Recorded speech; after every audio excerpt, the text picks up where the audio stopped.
Well, good day, everybody. My name is Roger Frechette. I'm with Interface Engineering. I'm a managing principal at the firm, and I'd like to welcome everybody to Interface's Interface University webinar series, a series that we've been running now for the last 2 years. And we have a very special event lined up today, so thank you all for attending. Today's session has been entitled Sustainable Food Service and Induction Cooking. So with us, well, before I talk about our speakers today, just a little bit about interface engineering. Next slide, please. So interface engineering, if you're not familiar with us, we were established in 1969. We're a 52-year-old mechanical and electrical engineering and design firm.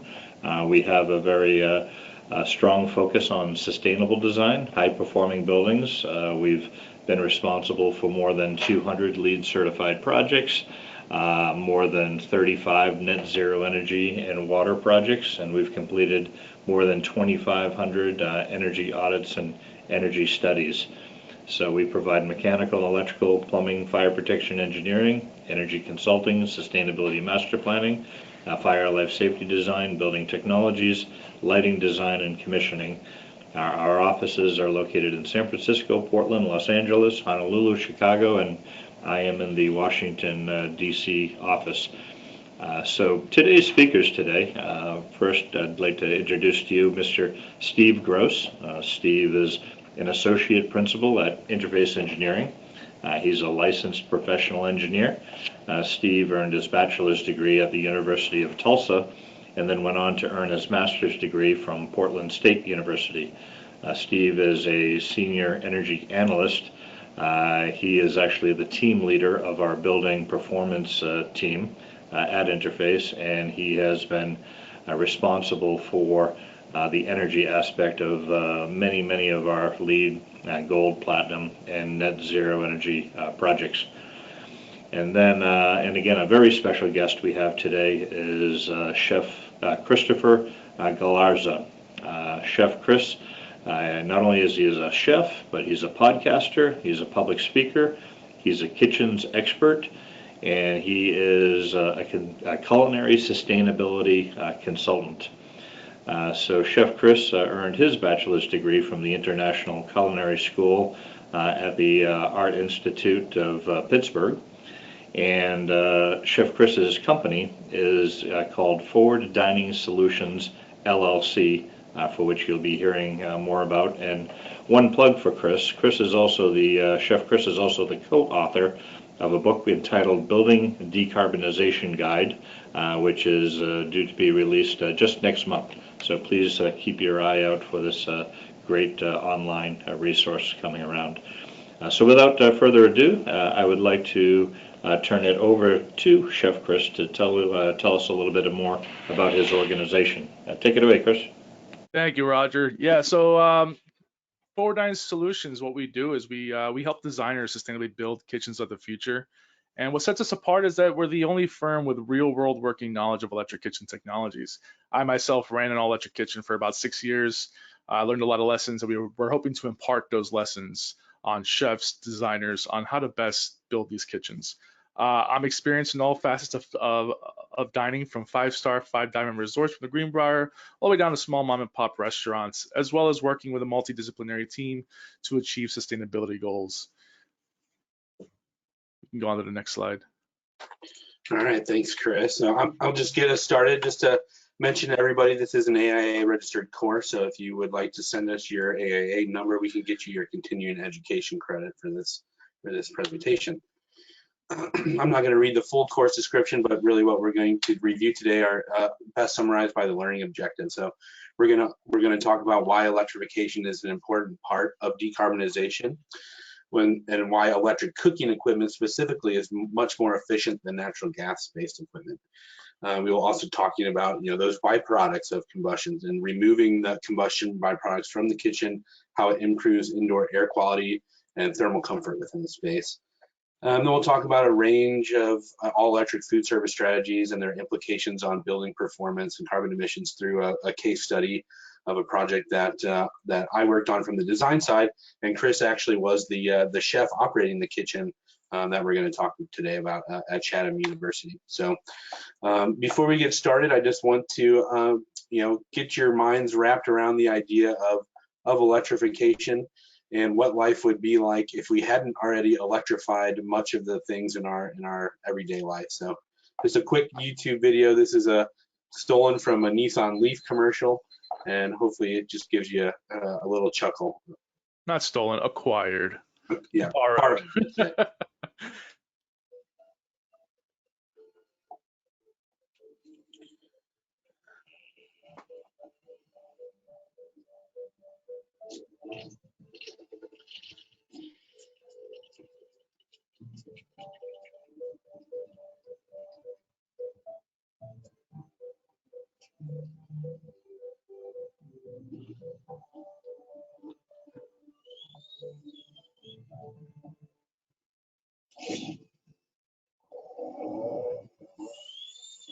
What if everything ran on gas?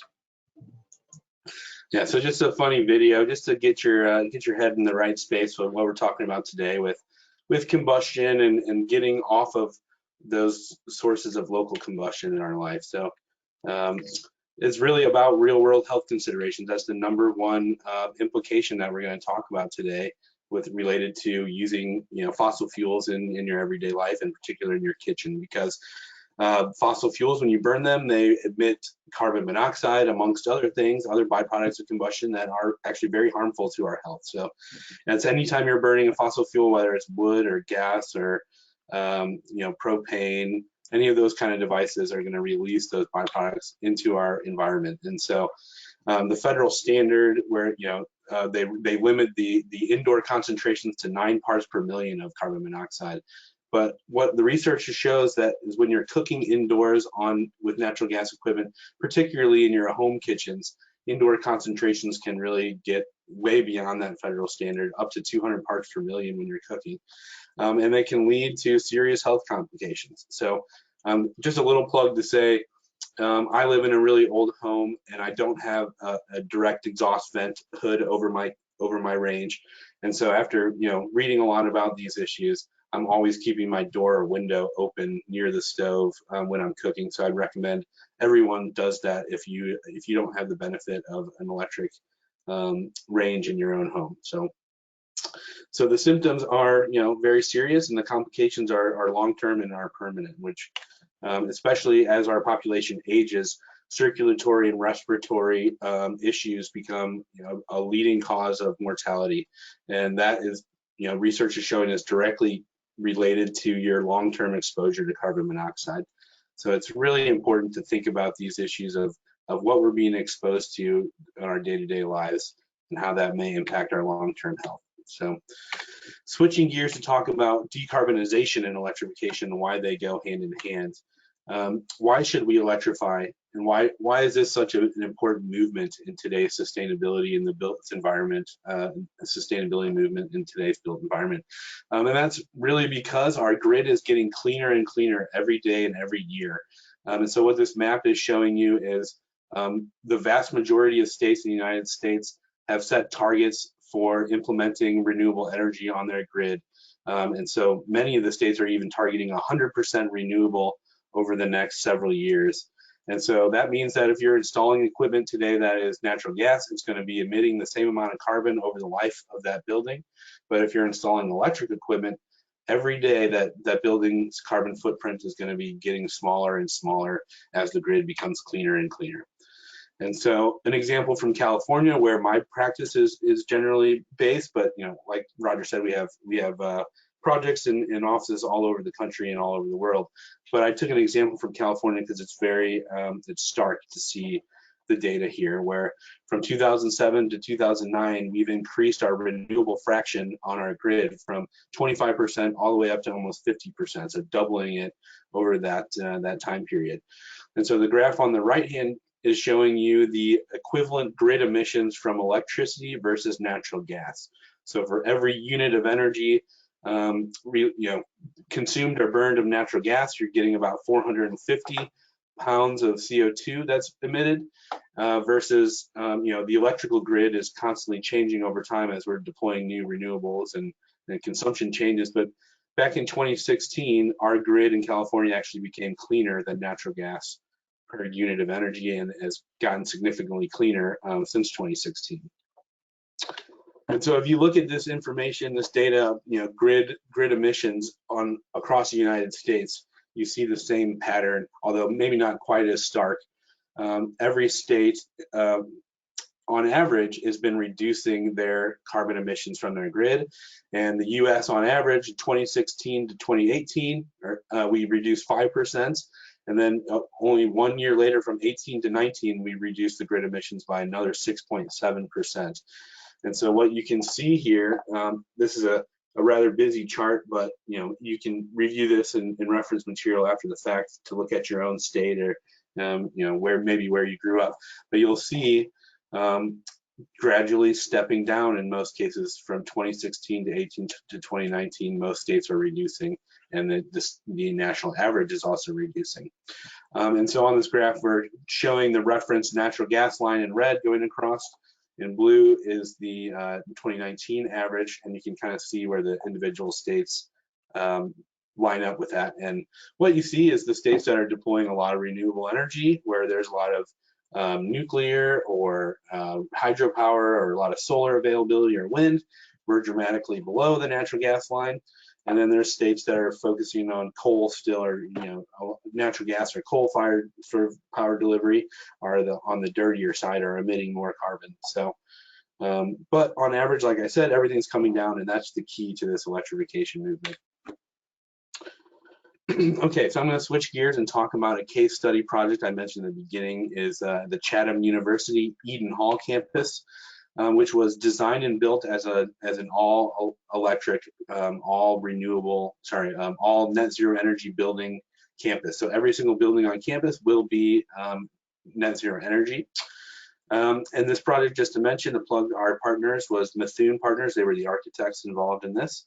And so what you're seeing here is a picture of the campus as it's expanding still. It is a new campus, so new buildings are being added as time goes on. So in the bottom sort of right-hand side is the dining commons, or called the Commons building, where the dining program and food services housed, plus some classrooms and some other functions. There's a laboratory building just to the north of this picture, the field lab where they're doing aquaculture and other experimentation science labs, and then the student dormitory out in the back. And so what you see here is that every building is covered with PV, and sustainability is really the focus of this campus, and including the food service. So was the most challenging program as part of this campus. And so that's what we're going to dive in today, is talk about the energy intensity of that food program and how we were able to address it and to achieve net zero energy. So just really quick, what's unique about this campus is that we're using what we're calling the energy loop. So all of the buildings are connected to this energy loop, which is actually a geo-exchange heat pump based loop. So we have geothermal or geo-exchange bore fields on the campus that are making our heating and cooling extremely efficient in every one of the buildings. And it actually allows us to share thermal energy between the buildings, so that in the winter, when the residence halls need heating, but the Commons dining program still needs cooling, we are able to kind of move heat between those buildings and dramatically reduce the total energy consumption of the campus. So digging into the food service component of this, which is what I mentioned is by far the most energy intensive program on the campus, will give us some insight into really how impactful these electrification and induction measures can be. So if we think about the typical food service program at a cafeteria at a university, the EUI, or the energy use intensity, could vary widely. Reference material will say somewhere between 250 to 400 kBTU per square foot per year. And so in relation to a typical office building is approximately around 30 EUI. And so we're talking about at least a 10-fold increase in the energy consumption between, say, an office program and a food service program. And so those typical types of food service buildings are not using heat recovery in the ventilation, systems. They're not using variable volume exhaust hoods, and they're almost exclusively using fossil fuel heating. And so we're going to talk about some of the measures that we took to really dramatically reduce that average EUI on this project. So our initial energy analysis on this project was set up around a pretty typical kitchen with gas equipment idling throughout the day, which I'll talk about later why that's so important of an assumption, using constant flow exhaust hoods and a typical refrigeration system. The main difference from our starting point on this project is that we knew we would be using all electric heat pump heating and cooling systems because of the nature of the campus systems, which I talked about earlier, the energy loop on campus.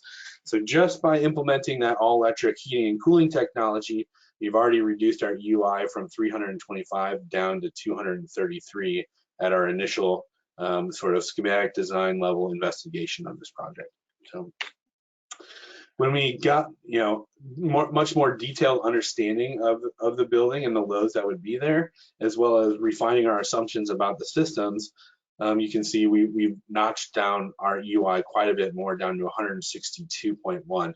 And so that's by using measures like radiant heating and cooling throughout the building. We used a variable flow exhaust system, which at the time, when this was in design in about 2011 or 2012, was very much a new technology, which has become standard. So, and standard in a lot of places, maybe not everywhere, but we're also using a remote refrigeration loop, which means we're putting all of the compressors for our refrigerators and freezers on the roof instead of within the space. And so that dramatically reduces the cooling load within the space. It also makes it much more efficient by using a large, more efficient compressor rather than dozens of small, tiny ones. And we were also able to recover heat off of that refrigeration loop. So our compressor has a water connection to it that we can, we're circulating the building's radiant water system through to collect that heat and reuse it for domestic hot water heating and for space heating when we need it. And so then you can see in bold, the most impactful measure that we were employing at this point is induction ranges, griddles, and warmers. And this just had a massive reduction in the amount of energy, process energy tied to the kitchen equipment itself. And finally, we were using heat recovery makeup air unit, which was a very unique unit at the time, and they've since they've discontinued this. But there are other manufacturers that are trying to implement this technology again. But basically, all that air that's exhausted through your hoods to contain your smoke and grease, we're recovering the energy out of that and putting it back into the building for the use as domestic hot water or space heating. So again, remember back to our original average UI of 325, we're at 162. So very large reductions from these measures. And the next step along the road to really getting quite a bit lower is to really understand the usage patterns of each piece of equipment and make decisions about each piece of equipment, whether or not we should be investing in more efficient types of systems, or we should even eliminate certain food programs altogether. So this was our our deep dive into all the equipment in the space in the commercial kitchen, and we're looking at on an annual basis how much of the energy consumption they're representing. So we're looking at everything all the way down to even the cash register, you can see. But what we're really looking for are the big offenders, for lack of a better term. So look at that pizza oven percentage of about 27% of our energy would be from keeping that pizza oven at 700 degrees, for hours a day, every day to serve the students. And so actually, this was an impetus to remove that pizza oven from the program.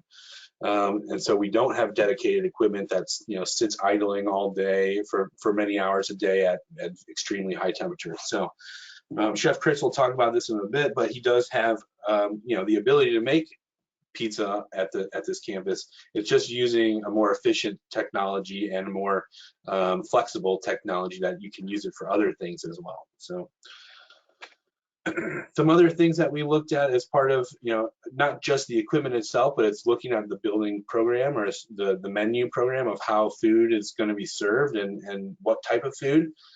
We looked at eliminating hot breakfast. So instead of the equipment being used for 16 hours a day, we're taking off a hot meal service and reducing the amount of time that the equipment's being used. So that drops our UI down to 143. Like I mentioned, the pizza oven came out of the program, and so that reduces our UI to 127.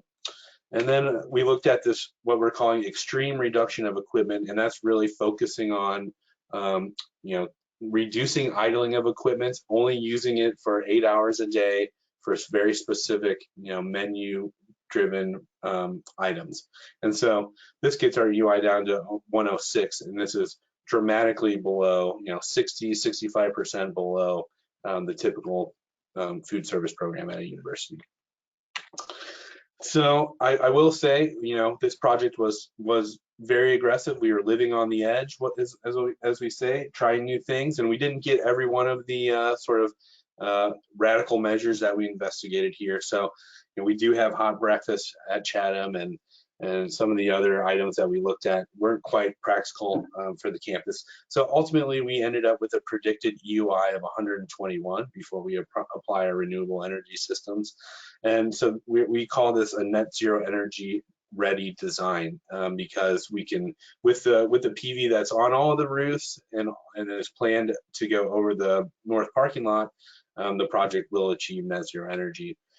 And actually what we've seen is the project is already achieving net zero energy because the campus is growing. And so we designed these systems and laid out this analysis based on 1,500 students a day eating 3 meals a day.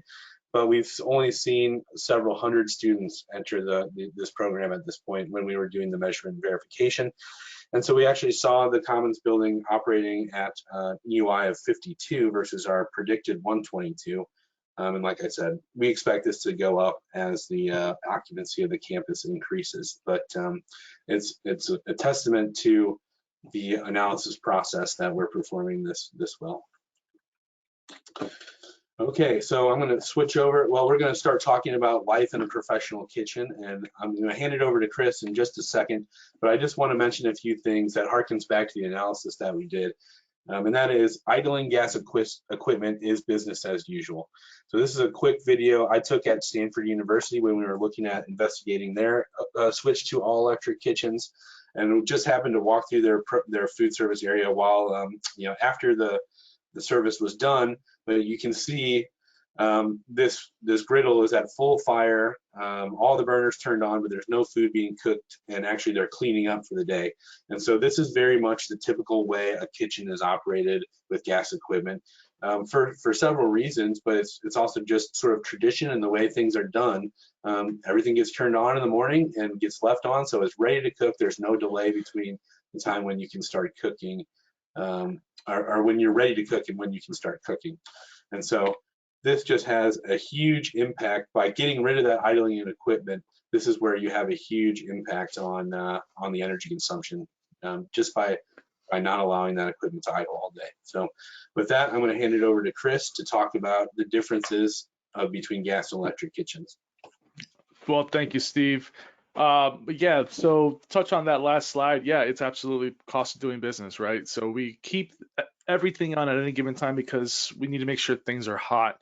I can't tell you how many times I walked through a kitchen and there was just a stack of saute pans with a burner on to keep things hot, just because it's so inefficient and it takes so long to get things hot. So when you're working in a traditional gas kitchen, it is the environment is very difficult to work in. It's very hot. It's very uncomfortable. At any given moment, you could be cut, you could be burned. You're working in conditions that are well over 100 degrees Fahrenheit. We'll touch on that later when we go through the ashtray study. But it's a variable hellscape, if you will. And I can't tell you how many times that I was working on the line. I would look down on my chef coat and see my thermometer reading 135. And then in between these rushes, we would all be clamoring to go to the bathroom to throw up or something because our bodies were fighting us in this environment. But the reality is when you're working in an all-electric kitchen, Steve, if you hit that enter button, it's a much cooler space. It's one that's conducive. It's one that allows you to be comfortable while you're creating. And that's something that's very rare in a professional kitchen.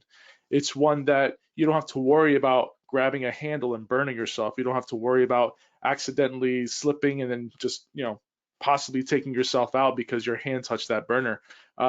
you don't have to worry about accidental fires if someone leaves a towel too close to the burner or anything like that.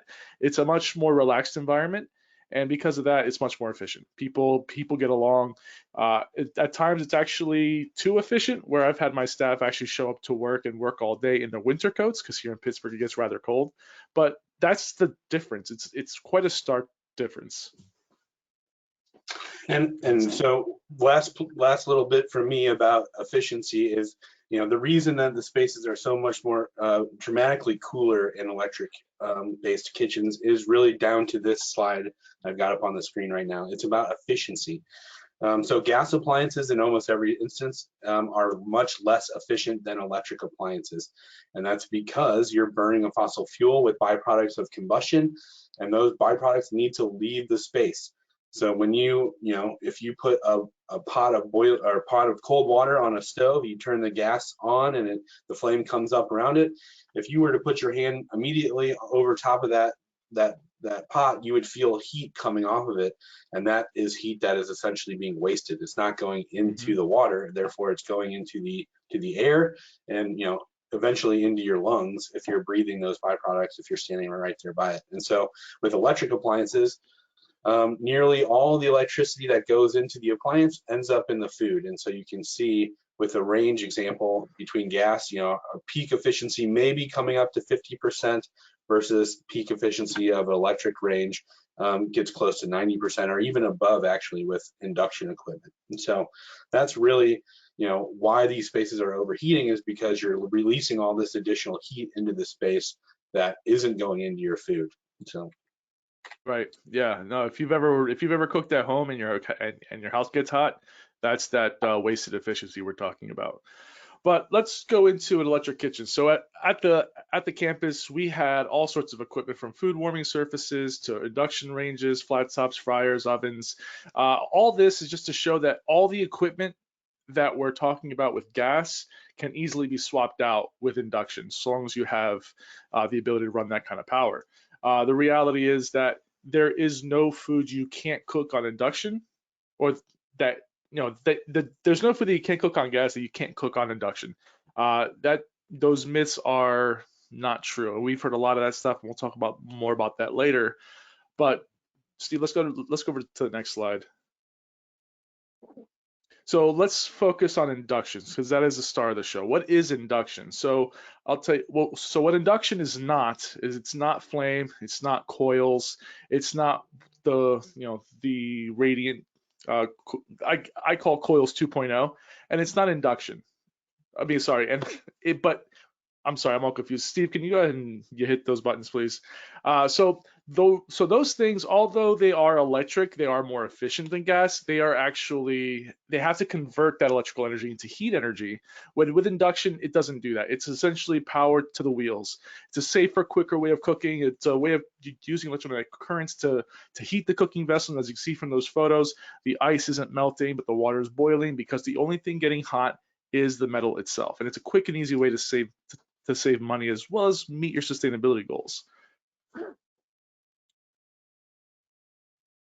So how does induction work? So the way induction works is it has this tightly wound copper coil that, once you send electrical energy through, creates an eddy current that then creates a magnetic current that oscillates the ferrous molecules in the pan at such a high rate of speed that on a molecular level it actually creates heat.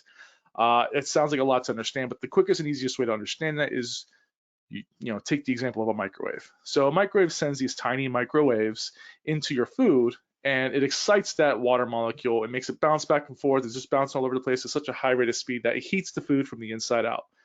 And that's essentially what we're doing. We're exciting the molecules that are attracted to magnets in the pan, so only the pan itself that's in contact with the surface gets hot, which means no longer your home is getting hot while you're cooking. No longer your handles are hot. Just make sure you have pot holders or anything like that. No longer accidental, child touches the top of the surface. Unless there's a pan on there, it's not going to get hot, which means it's a lot safer to work. Next slide.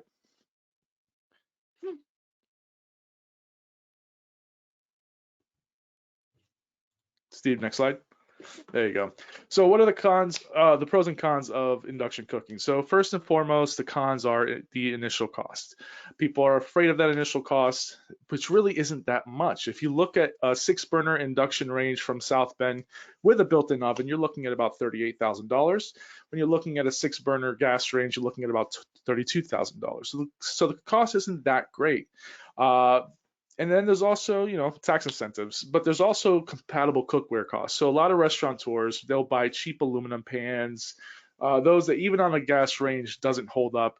These pans will buckle, they'll turn black on the outside. You'll have to replace them constantly, but they don't want to spend the extra money on good pans that would work with induction. So that's also a cost. Prohibitive thing for them. Then there's also the electrical capacity, the retrofit hurdle, which Steve can speak to that. But the pros are it's very high efficiency. We're talking 80-93% as opposed to 35, and at the absolute best, rare standard 50%. It heats up really quickly. There's precise temperature adjustments. There's no idling equipment. There's no combustion, which means there's no carbon monoxide.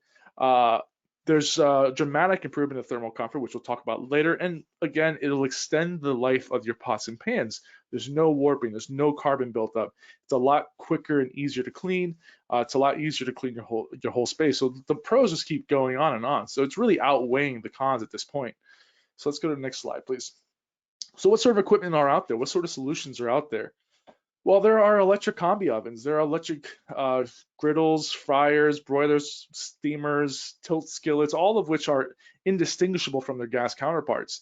Then you have the induction range, which is the rock star, if you ask me, as well as electric water heaters and all these other things that that we already take advantage of. The truth is that in a kitchen, 90% of what's in there is electric. No one's ever seen a gas-powered microwave, a gas-powered blender or anything like that. So really, we're just talking about a few extra pieces of equipment to get there, to get all the way there. But next slide. But it's also refining tradition. So what you're seeing here is an electric tandoor oven. So a lot of times they say, it's my heritage, the way we cook. It is the way it is. Like we have to preserve those traditions, and that's exactly what this equipment does. So if you look on the right-hand side, one of the biggest complaints we've seen on the West Coast specifically is we can't cook with this technology. Wok cooking can't be done on induction because we need that wok hay, which is a term used where the bottom of the pan is a lot hotter, and as you go up to the sides, they vary in temperature, so you can kind of cook everything in one pot, right? In one wok. So the thing is, when you change from a gas wok to an electric wok, you save so much more than just gas. Little known fact is that you use 11,000 gallons an hour to cool down a wok, to cool down the equipment, which means if you swap out from gas to electric, you save about 2 million gallons of water per year. So those are the indirect costs people don't talk about, as well as the fact that as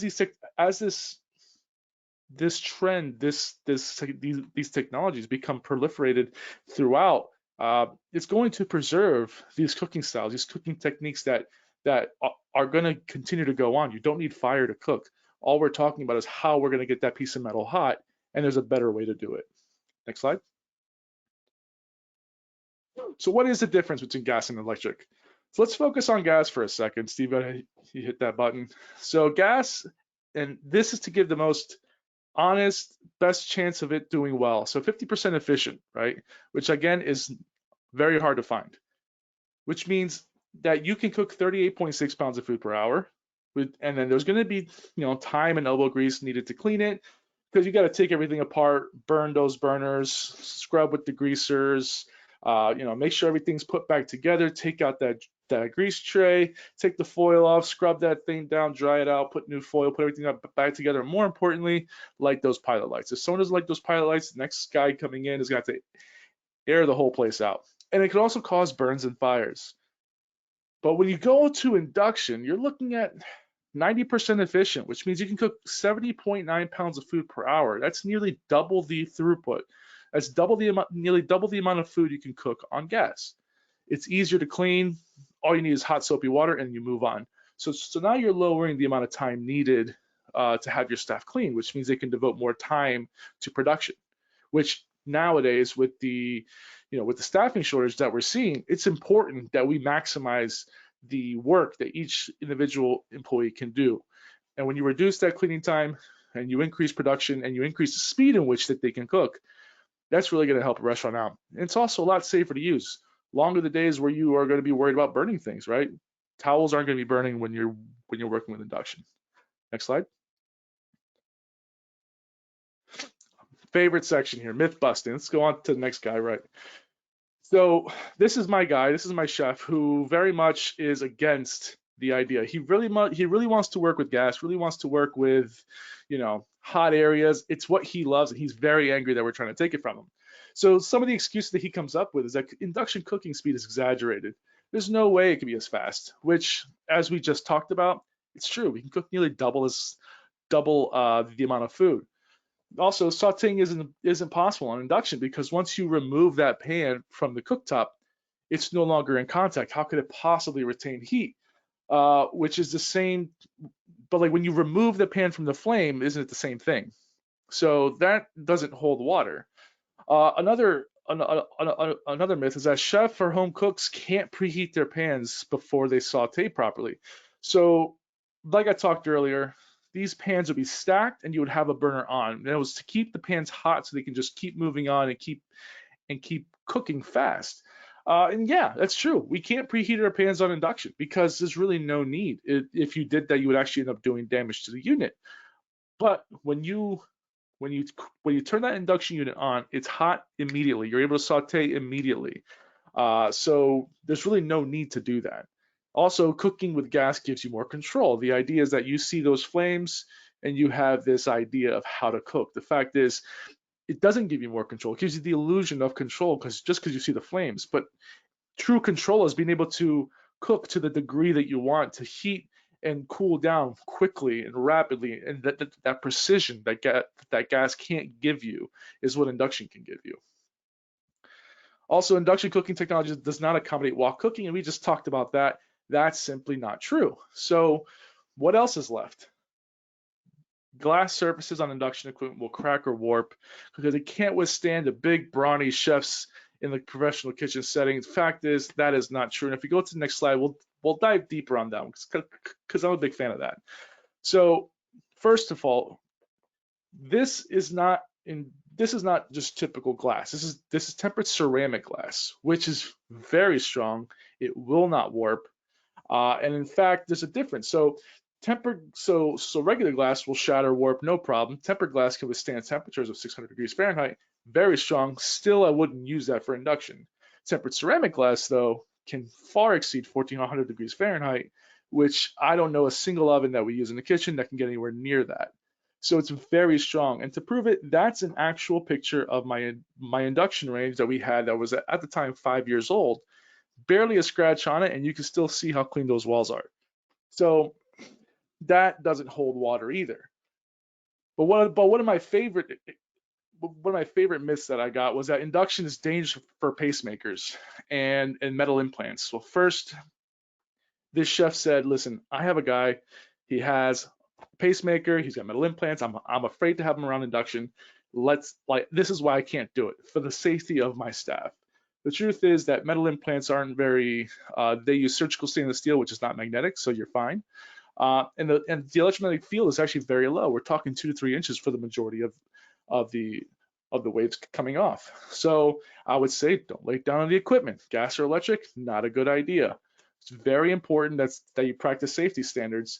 And this was also studied by the American Heart Association, and it's perfectly safe. They've given them their stamp of approval. So there's really no leg to stand on. So all that's left is to talk about what's true. What is real? What is the reality of working with induction? It gives you more power, more control. It's safer to use, easier to clean. It's going to save you money, energy, and carbon over time. It's honestly not even close. And this is coming from a chef who used to be on the side of, no, we can't have induction. I'm a total believer. The induction flat tops is indistinguishable from its gas counterpart. Gives you unparalleled control. And as you can see in front, there's those temperature dials. So I can literally say, Steve, I need you to sear those flank steaks at exactly 445 degrees Fahrenheit for 6 minutes on each side. It's going to be consistent every single time. It's extremely quick warm up, easier to clean, and you're going to notice a trend. It's going to save you money, energy, and CO2. But electric also doesn't always have to mean induction. So this is my Doyon triple deck oven with 2 built-in proofers. Again, much more control than their gas counterparts, because I can control the bottom stone, the top heating element, and what's called the heat shield. So we can work with the door open without the heat, rushing out on us. So what it does is it allows us to be in there to manipulate pizzas. So I can set that bottom crust to be, say, 500 degrees Fahrenheit, really get a nice crispy crust, while setting the top to, say, 250, 300 degrees Fahrenheit to just slowly melt that cheese. So you have a very velvety cheese top, very crispy, crunchy, crunchy crust, which leaves, it creates a beautiful pizza. It also gives you the opportunity to steam inject. So if you are baking baguettes or any hearty crusts, you typically will put some water in there just to help along that formation of the crust. But when you use this steam injection, it injects steam for 10 seconds, immediately done. You have perfect consistency, perfect consistent baguettes every single time. Beautiful crust. Gives the heat recovery is much lower than any other any other piece of equipment, because that heat's not rushing out, so it doesn't have to worry about recovering that heat, and in turn will save you money, energy, CO2.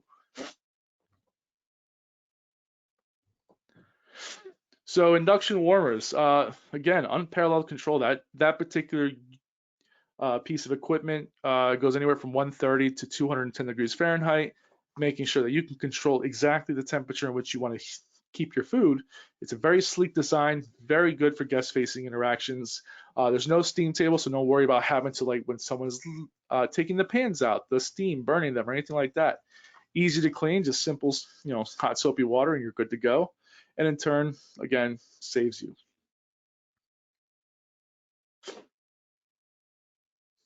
Next slide, there you go. So now we're on to my favorite piece of equipment. So the hood systems.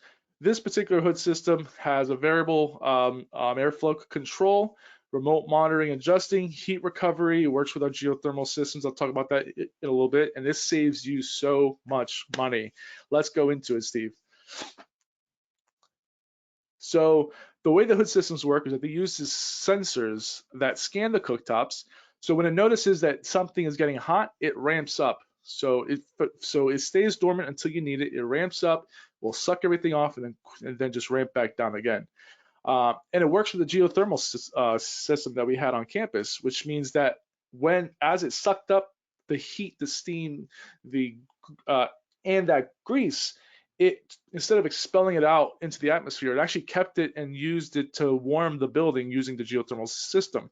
So it warmed up a food grade propylene glycol that, as the geothermal system would send up the cold propylene glycol, it would mix with mine and create a perfect 70 degrees Fahrenheit, which we would then pump into through the microtubing on the floor to help warm the building.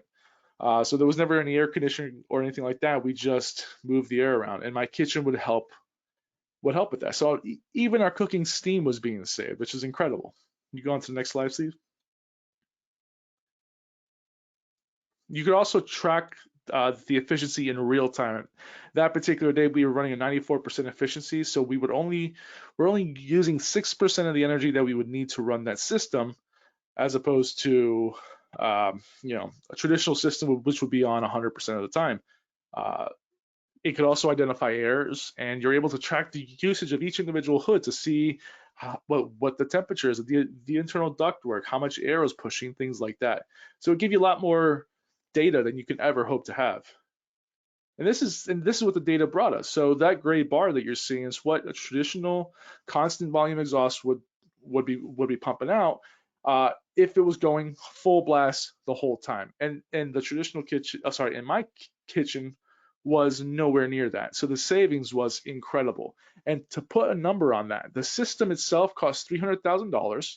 A traditional constant volume exhaust system cost of that same size about $100,000. Through the efficiency alone, we were projected to pay it off in 14 months. The truth is, we paid it off in 9 months through how we ran the kitchen, and that is a savings that cannot be matched. So, yeah. So, Steve, got to take it away with thermal comfort. Yeah, and just to say, you know, what this is really showing is that your load in your kitchen is variable, and so that your systems should be able to respond in kind. So that's what you're seeing here with the airflows are kind of following the load in the kitchen and around the meal services, and so tremendous energy savings by avoiding that constant volume 6100 CFM all the time. So Right. so in terms, let's talk about thermal comfort a bit. So this is a little bit of you know, taking what we know intuitively. If you've ever worked in a kitchen, we all know they're hot. But ASHRAE did a research project to kind of really try to quantify how bad or how endemic this situation is. So I'll talk about that a little bit. But just a quick refresher on thermal comfort.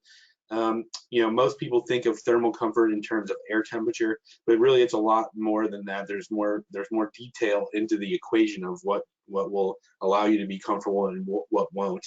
Of course, the air velocity in the space is important, what clothes you're wearing, and what activity level you're doing. So, you know, sitting at your dining room table and eating your meal, your activity level is much lower than if you're up cooking and rushing around the kitchen and moving food through the food service. So, you know, thermal comfort in a kitchen is often much different than in a normal setting just because of the activity level that you're doing.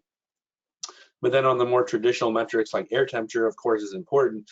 But what comes into play majorly in a kitchen is the radiant temperature. And so that really is about, that composes between the air temperature and the radiant temperature, composes your operative temperature, which really dictates how you will feel. And so radiant temperature takes into account the temperature of the surfaces around you. So if you look at the diagram at the bottom with, you know, in the two cases, the red man and the blue man, the air temperature is the same. The difference between the two is the surrounding surface temperatures, which is really important in a kitchen when you're surrounded by very hot, or potentially, especially with gas equipment, when you know, you've got live flame all around you and the surfaces of the ranges and the fryers are all getting really warm.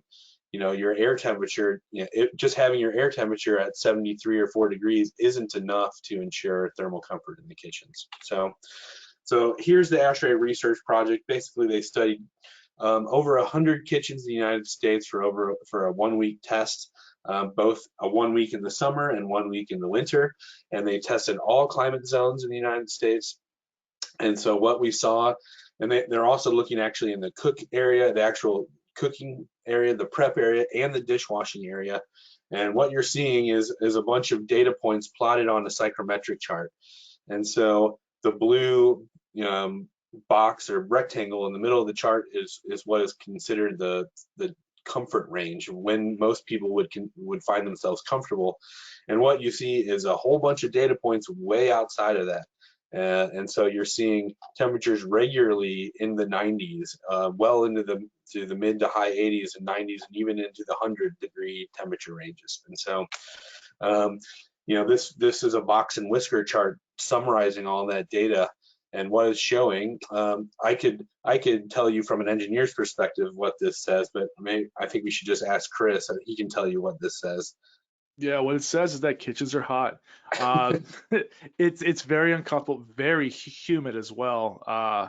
But yeah, like even like unless it's cold out and we're only focused on prep and dishwashing, it's hot, it's uncomfortable, and it's way beyond what this slide deems as normal hot. And so this is a slide. This is some data from Chef Chris's kitchen in September in Pittsburgh, when the outside air temperatures were in the upper 80s. And what we're seeing is true of the entire year, is that temperatures rarely exceeded 73 degrees in the space. So this is all down to the equipment that he's got there and the way the building is being operated. Right. Okay, so back to Chris. Yeah, so touching on that thermal comfortability, touching on what the temperature was in the kitchen. I don't know if you guys know this, but the Biden administration proposed safety standards, and they're mobilizing OSHA to create indoor worker conditions. I mean, they're actually pushing for regulations to curtail the extreme heat that workers are facing. So what they're proposing is a temperature a temperature maximum about 82 degrees Fahrenheit, which if passed would mean that every commercial kitchen in the United States would be non-compliant unless you go all electric, because that ambient temperature will quickly put you out of it. I don't care what you set your air conditioner to. There's going to be pushback on that, obviously, but we're hoping to work with the OSHA on passing this, because it's very, very important. Also, Energy Star won't recommend any gas appliances for its next most efficient list, which means if you're looking to get some sort of certification that requires Energy Star, you'll have to be looking towards electric equipment. And also, this is news articles talking about induction cooking. Like, induction, is it ready to go mainstream? The New York Times is talking about it, and this is back in 2010. So I say yes. It's 11 years later, and this movement's growing.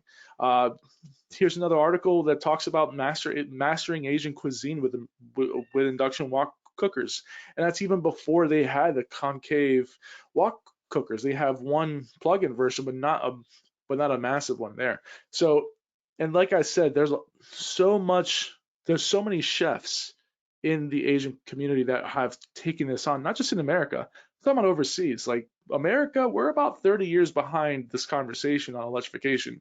All international competitions are all electric. The Culinary Olympics, the Bocuse d'Or, so many 3 Michelin star restaurants around the United States, around the world, are already all electric.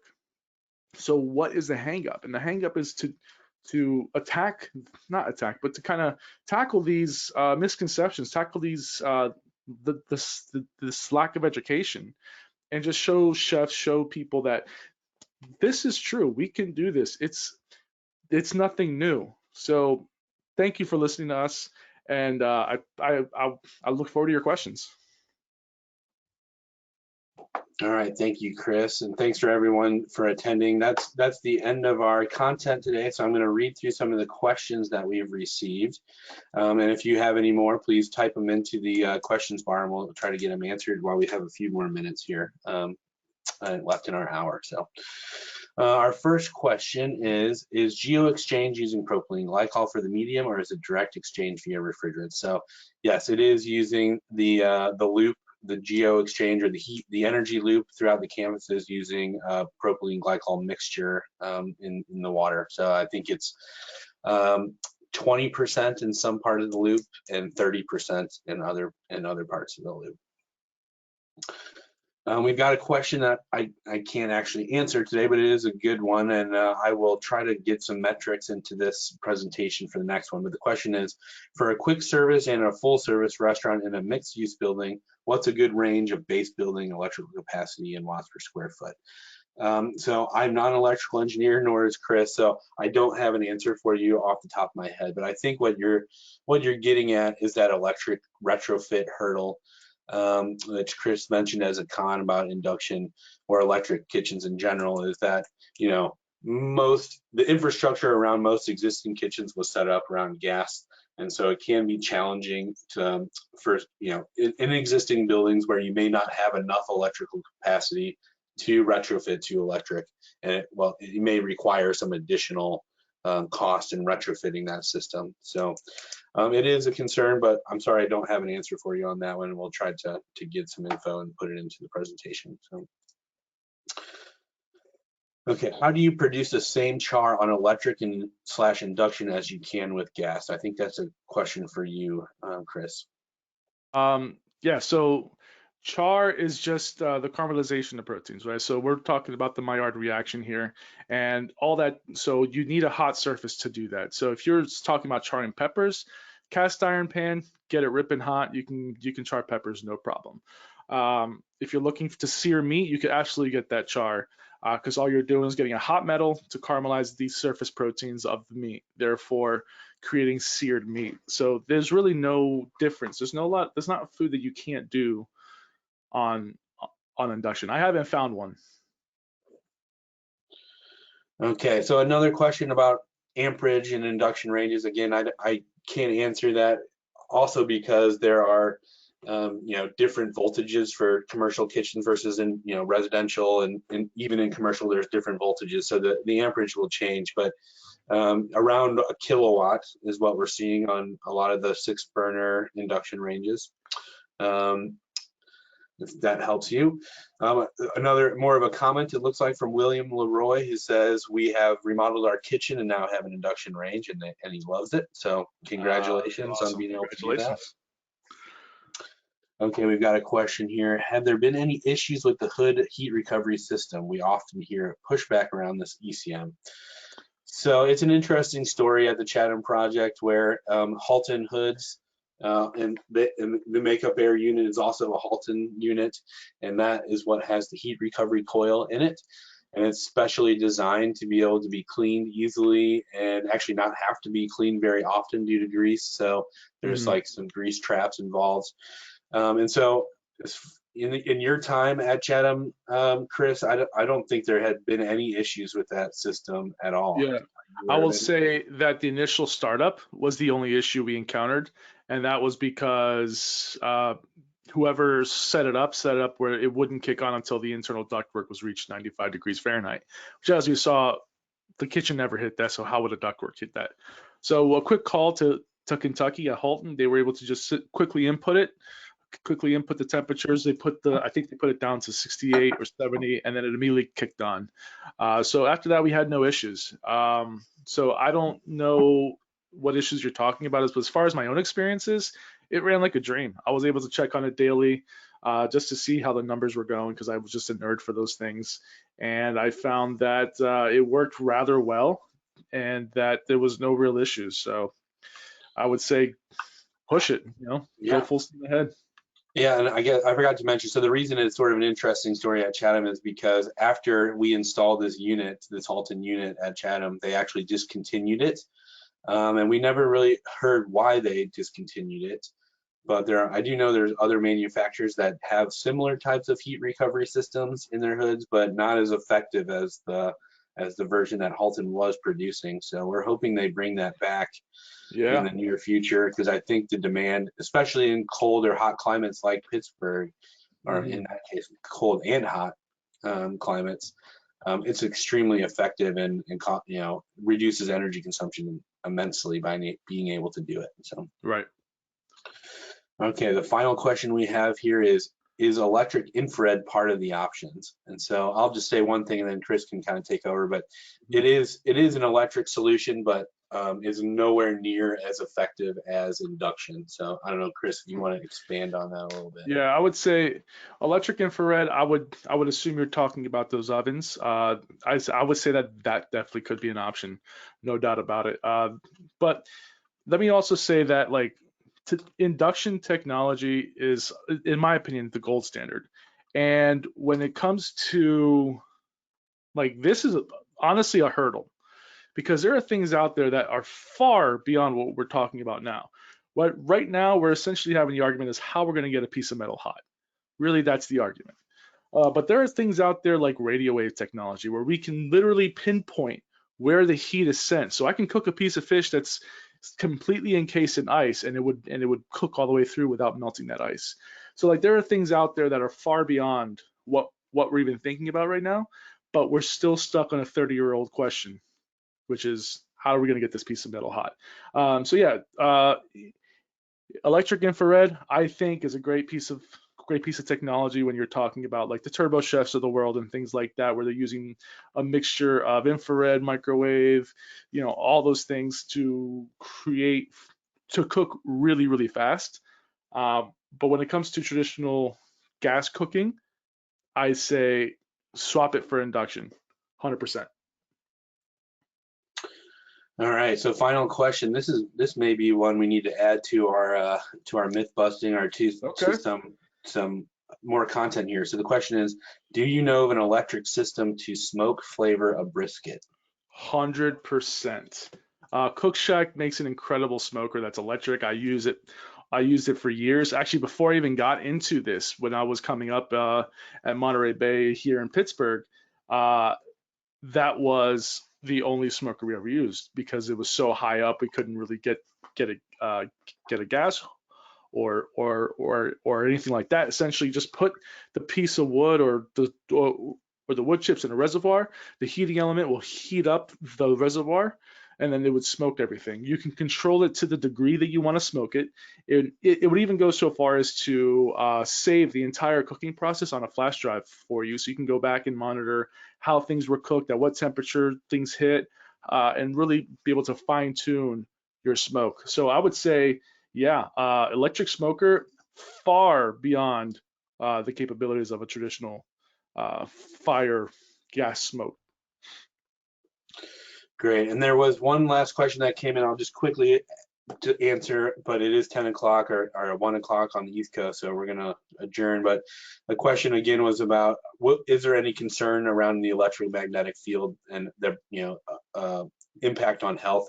And so what we showed earlier on is, the American Heart Association has said that there's no issue with pacemakers and exposure to that. So also, let me add that what we're talking about is low frequency radiation, and that is not dangerous to humans. It's actually, you get more radiation from your cell phone than you do from cooking on induction. The radiation that we should be concerned about is the high frequency. Those are X-rays and stuff like that. But the radiation emitted from the induction ranges are far less than what you would expect for an equipment that size. And like I said, your tiny cell phone puts out way more radiation than that. So there's really no concern there. Well, Chef Chris and Steve, this was fantastic. I really appreciate you coming on today and sharing your knowledge and the case study at Chatham University. And I'd like to thank all the participants today for tuning in. And if you do have any other questions after today, please send them forward and we'll get them to Steve and to Chris, and we will respond. But again, thank you very much. This conversation has made me very hungry. I'm going to lunch right now. And we hope to see all of you in a couple of weeks. Keep your eye out for the invitation for our next webinar event. Thank you. Thank you. If anybody else has any more questions, feel free to go to forwarddynSolutions.com and just send me a quick email and let's chat. All right. Thank you, everyone. Have a good day. Bye. Bye-bye.